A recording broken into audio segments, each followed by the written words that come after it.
teman-teman, perkenalkan nama saya Nisha dari kelas 12/4 akan membawakan materi tentang ekonomi digital. Apa sih ekonomi digital itu?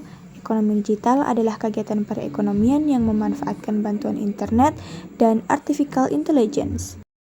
Nah, di kehidupan sehari-hari kita sering menggunakan ekonomi digital loh, seperti menggunakan Shopee, Gojek, dan Tokopedia.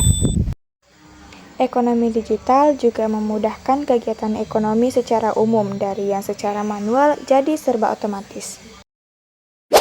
Contoh ekonomi digital yang berkembang di Indonesia.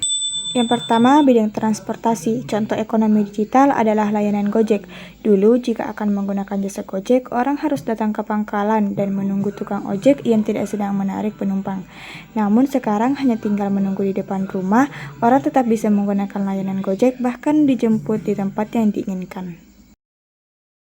2. Bidang kesehatan. Sebelumnya, orang harus pergi ke klinik atau rumah sakit untuk mendapatkan layanan kesehatan. Mereka perlu menemui dokter untuk mengonsultasikan keluhan yang diderita. Sekarang, pertemuan antar dokter bisa dilakukan secara virtual. Ketiga, bidang perbankan. Seiring berkembangnya transaksi secara digital, industri perbankan juga harus menyesuaikan diri terhadap hal ini, karena untuk menuntaskan sebuah transaksi dibutuhkan alat pembayaran. Uang tetap menjadi alat pembayaran yang sah, namun secara bentuknya sudah berubah menjadi digital. Keempat, bidang bisnis. Contoh lain ekonomi digital adalah perubahan di bidang bisnis. Dapat dikatakan perubahannya cukup signifikan.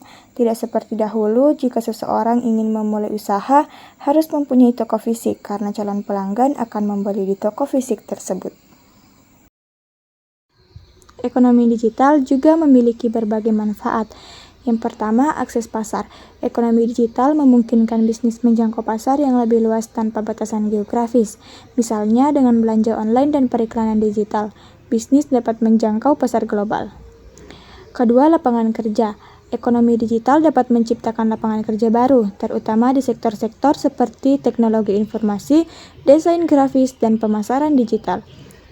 Ketiga, penghematan waktu. Ekonomi digital dapat menghemat waktu dalam beberapa bidang, seperti dengan menggunakan aplikasi perbankan untuk melakukan transaksi tanpa mengantri di bank.